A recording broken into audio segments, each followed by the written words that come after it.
All right. And so Bobby says, I want you to say that to my brother in the Oval Office.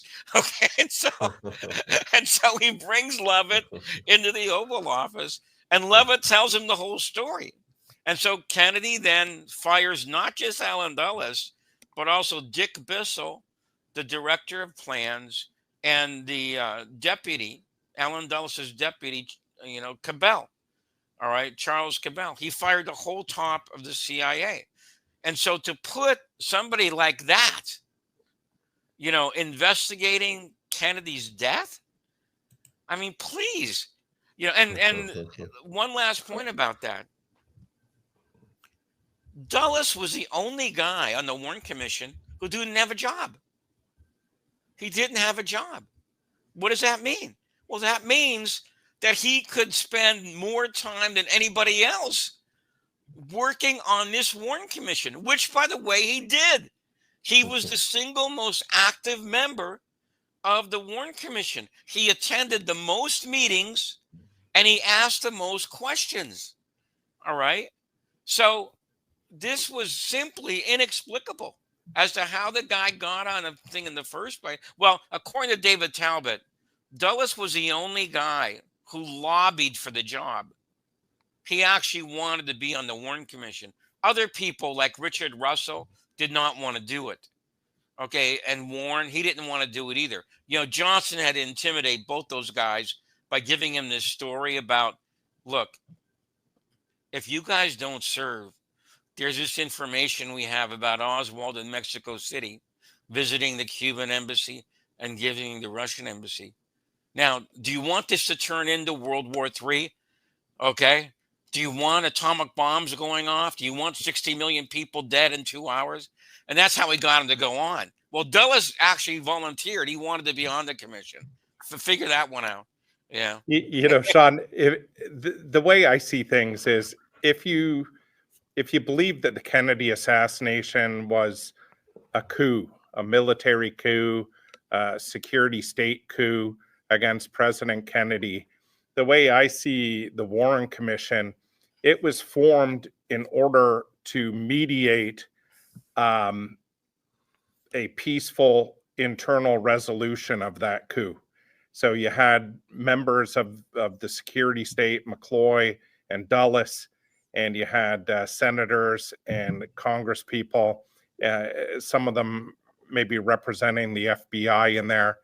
And really, it was to keep a lid on things so there wasn't any kind of internal prolonged dispute. It's like, let's work things out in private at the Warren Commission, and we'll come up with some phony story to say some crazy kid in Dallas shot the president from behind when all the evidence suggested the opposite.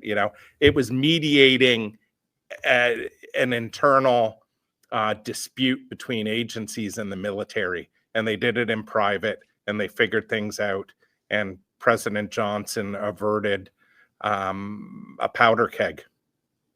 That's my own personal view. So the other big name that's coming up over and over in the questions is the involvement of LBJ. What are you guys' thoughts? Well, let's put it this way.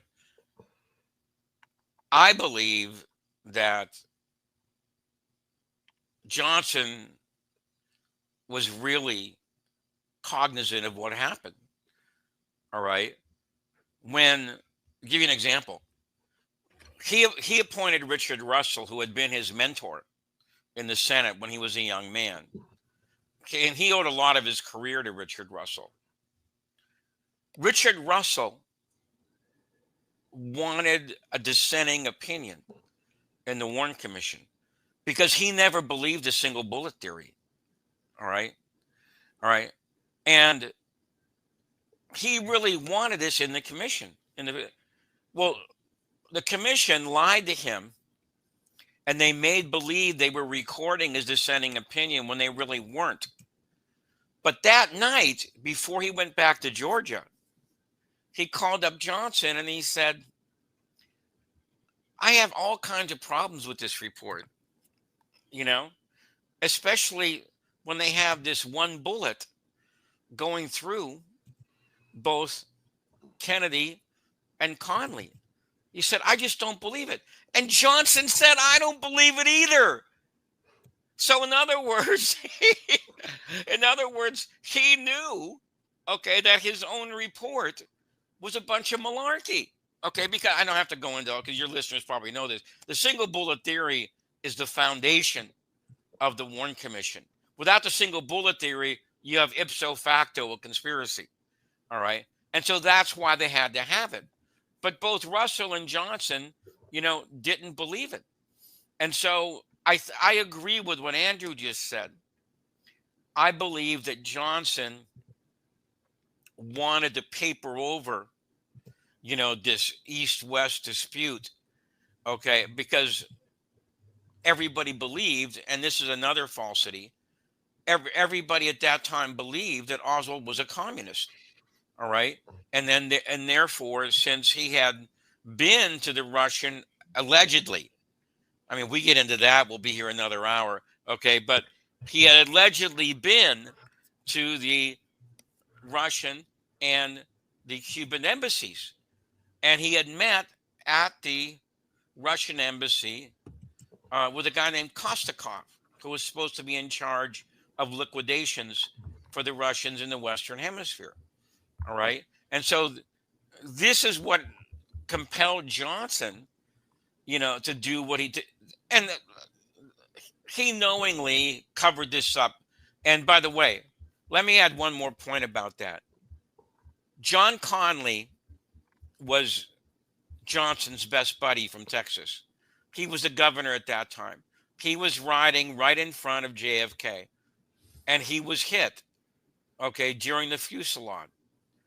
Doug Thompson, a reporter in 1982, met Conley at a Democratic fundraiser in, I believe, Arizona. It might have been New Mexico. And he said, well, this is a lifetime opportunity I have here.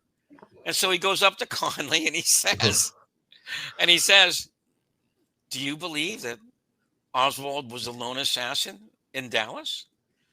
And Conley, without blinking an eye, he says, I have never believed for 5 seconds the Warren Commission conclusions. And Thompson is kind of stupefied. And he says, Yeah. What? He goes, well, then why didn't you say something?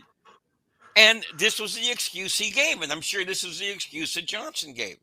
Look, the country needed to be healed at that time. Okay. We didn't need to go into this whole search, for what really happened that would have torn everything apart. Okay. And so, see, that's the excuse a lot of these people use, that it was for the good of the country. I don't think it was for the good of the country. I think it was for the good of some conspirators to get away with this huge, awful crime. And the country was ruined as a result of that. There would have been no Vietnam War, okay, if Kennedy had lived.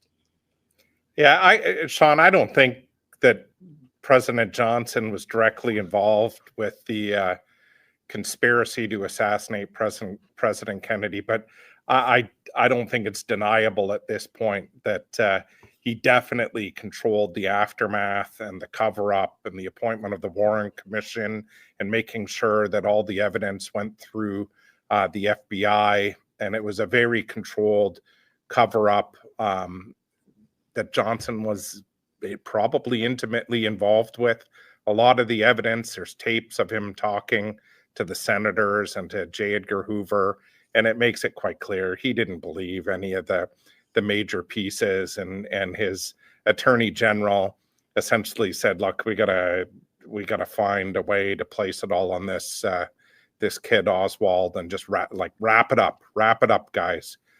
And the last chapter of our book, it really does go into detail. It's called 60 Years of Obstruction of Justice. And right from Dealey Plaza, where the assassination took place, with phony Secret Service officers right on the ground, telling people to go away from the grassy knoll, right to the way the Warren Commission moved bullet wound diagrams, to the way the CIA infiltrated the House Select Committee on Assassinations, lied to the House Select Committee, lied to the Assassination Records Review Board.